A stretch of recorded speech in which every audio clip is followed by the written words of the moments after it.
Hai geng. Pagi tadi macam mana bangun? Ada alarm bunyi lepas tu tekan snooze balik ke?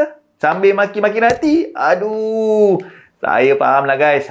Saya pun pernah rasa macam tu kan. Rasa macam nak sambung tidur. Tapi hari ni saya nak share rahsia orang sukses bangun pagi tanpa rasa nak lari balik ke katil semula. Okey, 5 tips senang je guys. Anda boleh start esok saja. Okey. Sebab hari ni dah berjaya bangun kan. Jadi kita start esok. Tengok sampai habis. Lepas tu subscribe kalau korang nak pagi yang power.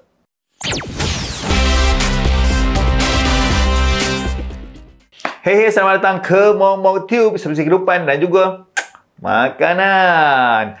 Like, subscribe dan bell jika anda masih belum. Saya Mike daripada Fantografi.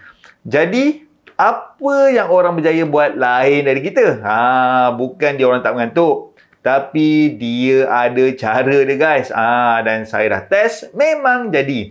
5 tips ni senang gila guys. Tak payah bangun pagi 4 pagi macam CEO itu kan. Ready? Jom kita explore. Tip yang pertama ini sangat mudah. Letak alarm jauh sikit. Jangan letak telefon tepi bantal. Confirm lah anda tekan snooze je. Tutut. Jadi saya dulu letak alarm dekat meja. Kena bangun jalan sikit. Sekali bangun tak jadi tidur balik guys. Dah terasa macam sedar sikit. Cubalah esok letak dalam 2-3 meter jauh sikit.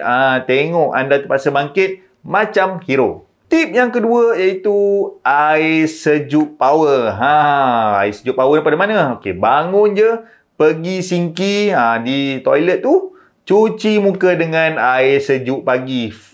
Saya pernah try ni. Okey, 5 saja mata ni terus terbuka guys. Rasa macam macam aku telah kembali ke alam nyata. Okey, tak payah mandi pun.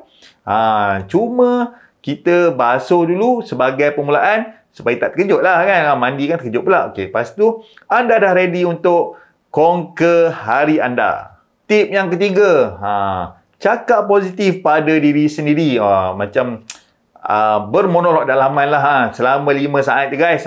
Okey, bangun je, cakap sendiri benda baik kat diri sendiri ni. Okey, saya suka cakap macam, hari ni saya akan menjadi versi terbaik diri saya. Cuba cakap lagi 5 saat. Boleh ulang. Hari ni saya jadi versi terbaik diri saya. Okey. 5 saja tapi otak dia dah suntik jadi semangat. Orang panggil subconscious mind tu. Okey, anda cubalah Saya boleh menang hari ni. Tengok mood dia terus up guys. Tip yang keempat. Sarapan mini dulu.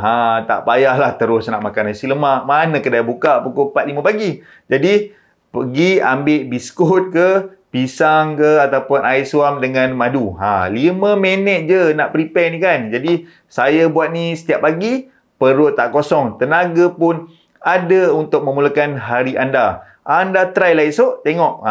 Benda ni kecil je, tapi efek dia besar. Tip yang terakhir, yang kelima itu, muzik pagi yang power. Kalau tak nak muzik, zikir pun okey. Kan nampak saya larau sangat. Okey, bangun je, pasang lagu yang buat anda rasa macam nak joget. Saya suka lagu yang upbeat ni. Dia macam dededem. 5 minit dengar sambil bersiap, rasa macam nak jadi superstar. Anda buatlah dulu playlist di Spotify ataupun YouTube malam ni.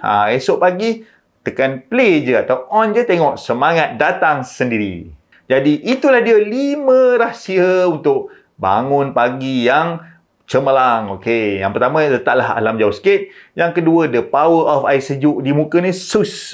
Yang ketiga, kita bercakap monolog dalaman kepada diri sendiri yang positif saja selama 5 saat, dan kita dapatkan sarapan mini, dan juga yang last kali iaitu music yang power. Okey, cubalah salah satu esok pagi. Lepas tu share cerita anda dekat ruangan komen. Berjaya ke tidak?